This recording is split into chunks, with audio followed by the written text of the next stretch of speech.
9.5 million people are officially behind on their student loans. That is the most ever.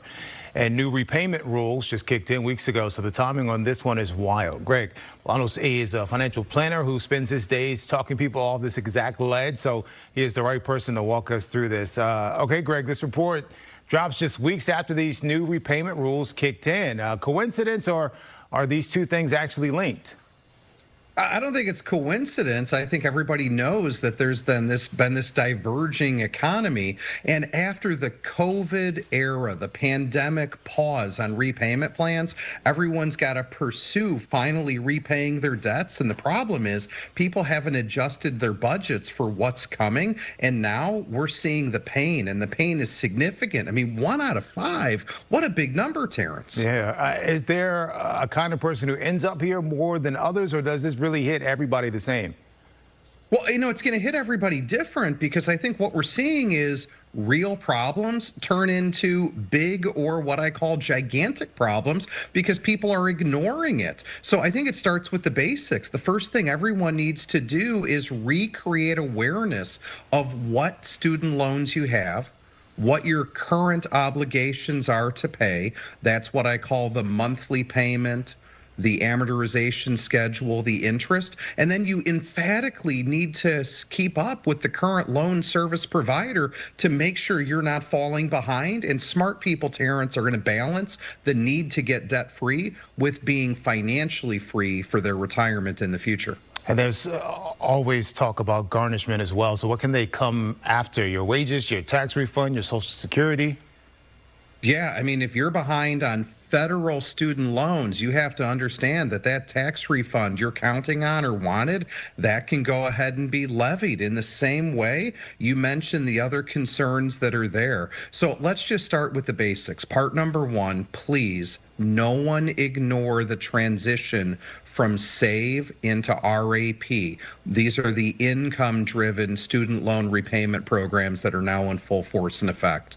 Part number 2, start with the basics. We've talked about it before on your program, Terrence. I'm smiling when I say it, but let's create a budget and start telling our money where to go instead of wondering where it went, so we can service the debt. And then part 3, if you need some help, get with a qualified professional to get some objective advice on how you too can survive the new payments that are coming your way. Yeah, let's talk about the new repayment plans, because you just brought up RAP. I was going to say RAP earlier. Tiered standard. Yeah, you can wrap it out. Okay. Wrap it out and do that polka thing, the 1, 2, 3 to cure the debt. I'm more of a break dancer here. Break those new payment plans down for me like I'm a 5-year-old. Well, I think what everybody needs to remember is this. The student debt problem has been a problem for virtually ever, but everybody got a big relief on that problem courtesy of the SAVE Act, which effectively paused a lot of the payments on these income-driven retirement plans. There's a new sheriff in town, and there's a new game in town, and it's called RAP, and it's, again, an income-driven repayment plan that replaces SAVE. But this income-driven repayment plan, which simplifies its structure, is requiring people to make their obligations. And I think, Terrence, the whole reason you've got 1 in 5 Americans now running into bankruptcy and receivership is because they haven't kept up with their obligations. They've let their lifestyle creep get in the way. And I hope this is a message for everybody who's now going to college, parents and students alike. Make sure the return on your education is going to be such to justify the money you may be borrowing. Have you ever had a client, I'm curious, who did not even know they were in default, or how does someone not know, I guess?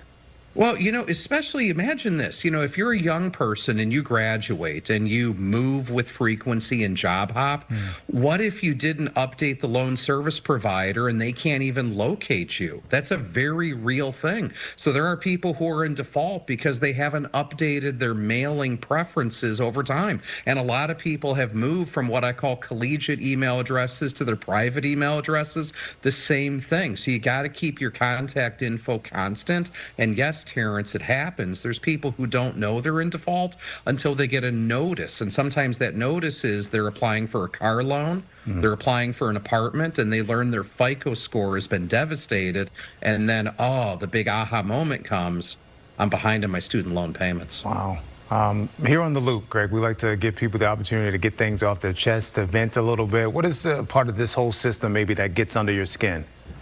I think the entire system that gets under my skin is the value of education. I believe in education leading to empowerment, but I think we got to do such a better job of sending today's kids into school with realistic expectations of, is the school of your choice?